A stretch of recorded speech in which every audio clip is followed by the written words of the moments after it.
In this video, I'm going to go over voice leading. What is voice leading? Voice leading is the concept of going from chord to chord seamlessly using your inversions. This is crucial to know for singer-songwriters looking to accompany themselves, as well as music producers looking to create smoother transitions between their chords and sound more polished. In order to learn voice leading, you should have a good understanding of arpeggios, root position chords, and inversions. These are the first few steps of my Arrive framework. I go through these in several tutorials on my Modern Pianista Signature Exercises playlist. So if you're new to these concepts or to my channel, you can find all those tutorials linked in the description box below. My name is Kira Kang, founder of Modern Pianista.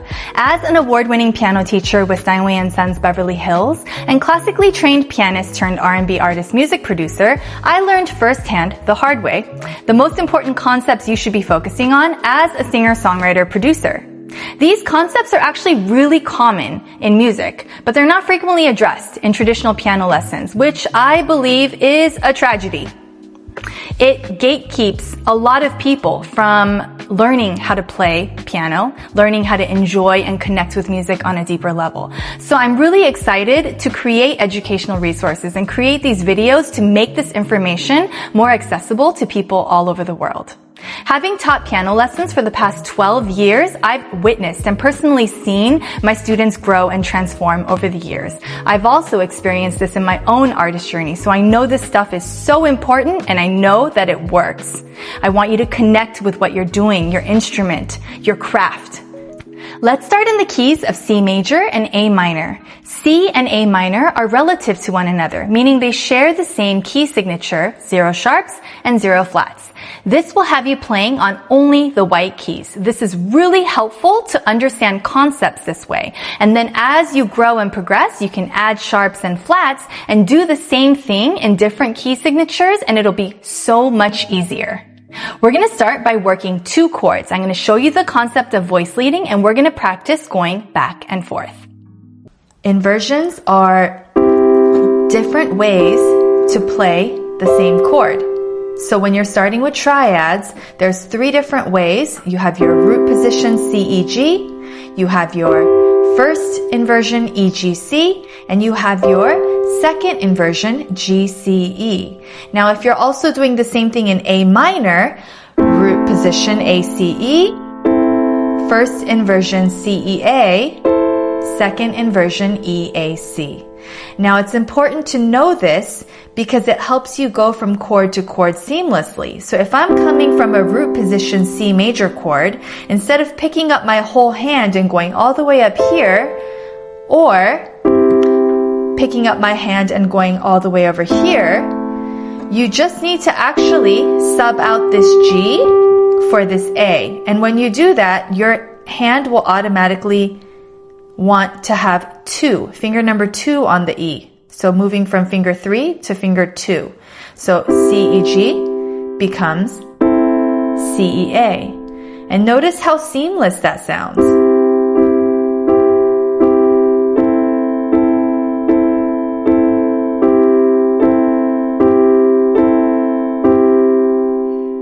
Okay.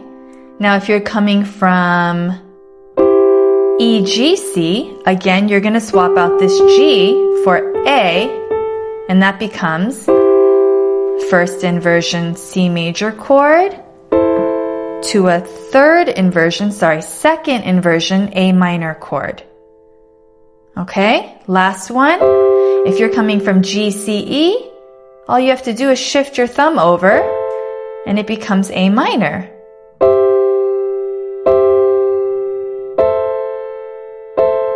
So the process of voice leading is subbing out the notes that you don't need and swapping in the notes that you do need. When you do this, your chord changes become seamless and they sound smoother. You're not bouncing all over the place like low, high, right? You're able to sound a lot more polished. Okay, let's try this with a couple other chords. What about F major? F, A, C, A, C, F, C, F, A. Okay, we're going to swap from F, A, C to A, C, E. Now I already have A and C, so I don't need this F anymore if I'm trying to go to A minor. So I swap out this F for E, and that's voice leading from F to A minor.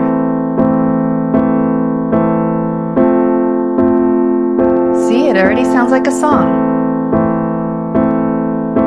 And I like to do things 4 times because I always say 4 is the magic number. You'll hear me say that a lot. My students hear me say it all the time. 4 is the magic number in modern music, especially in pop.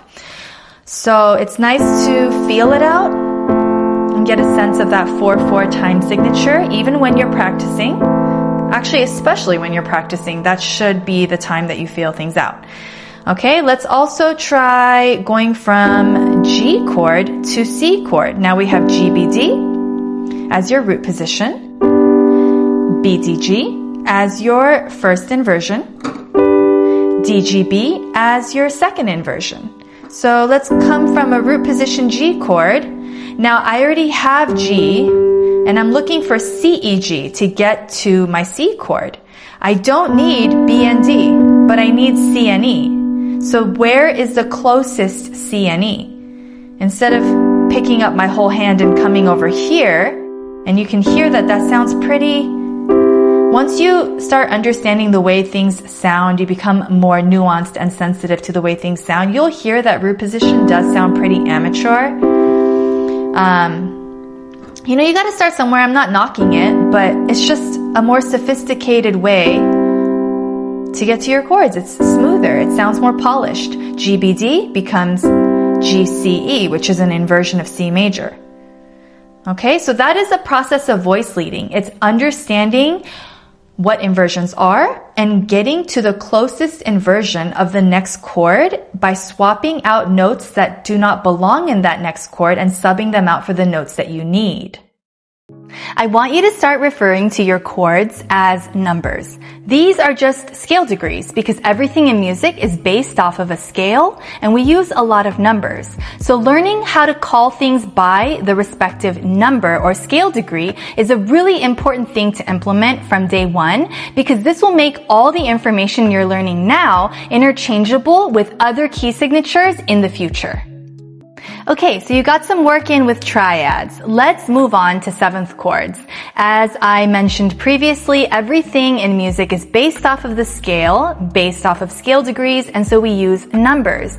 The reason why a seventh chord is called a seventh chord is because we add the seventh note of the scale. So your C major chord, which is CEG, now becomes CEGB because B is the seventh note of your C major scale. Adding the seventh degree to your chord makes it so much more colorful. You get a lot more emotion, a lot more soulful sounds by using your sevenths. And you can experiment with a combination of triads and sevenths. So let's work some seventh chords. F-A-C-E is your F major 7, first inversion, second inversion, and when you implement a seventh, then there's a third inversion. Okay?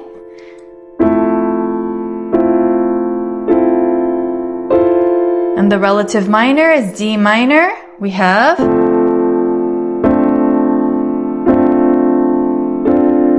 So let's practice going back and forth between F major 7 and D minor 7. I have F-A-C-E and I'm looking for D-F-A-C. I already have F-A-C. I don't have D. I don't need E.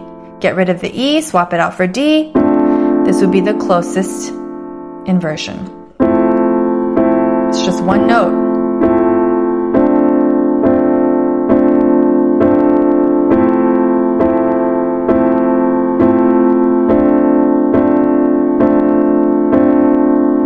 Let's go to A minor, A, C, E, G. So this is your A minor 7. You added the G, that's the 7.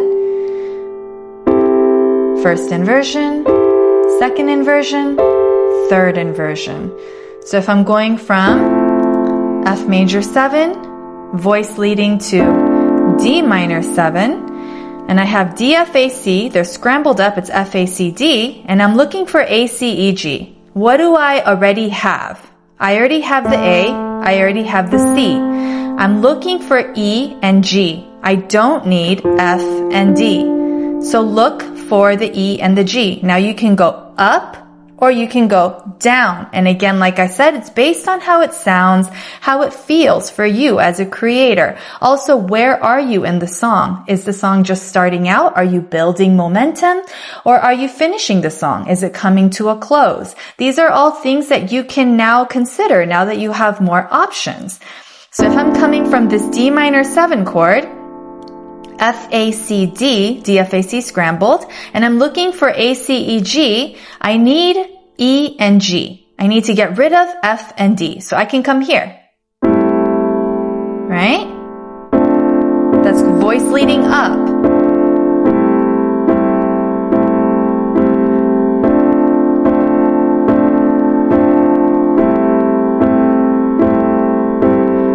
Okay? So, what if I voice lead down? Sorry, I'm coming from D minor 7. F, A, C, D. Okay, I want to voice lead the other way, going down. So I already have A and C, and I need E and G, but they're over here. So, right?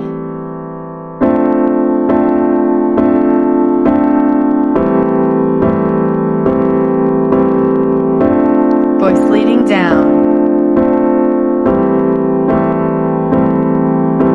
Voice leading up.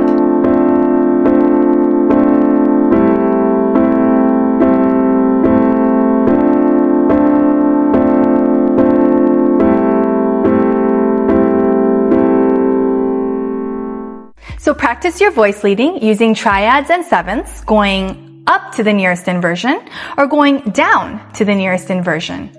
And I want you to notice, what does it sound like when I go up to the nearest inversion versus when I go down to the nearest inversion? You're gonna become more nuanced with your choices. You have more options to choose from. And your vocabulary as a piano player, as a songwriter, as a producer is growing. And that's what we want.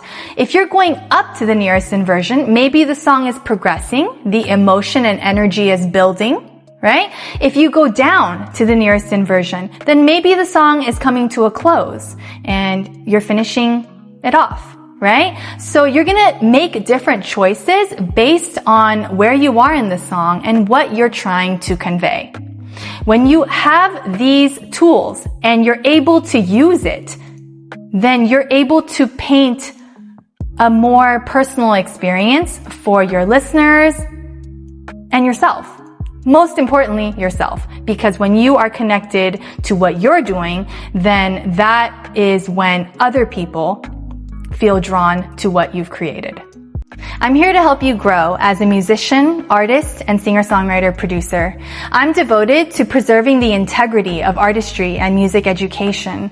In a world where everything is based on productivity and efficiency and everything is becoming automated, we must not lose touch with what makes us inherently human, which is our creative expression. This is a cause I hold very deeply and very close to my heart. So that is why I have devoted my life to creating educational resources to help others with this process. Let me know how exercises are going for you in the comments below, and I will see you in my next video. Bye.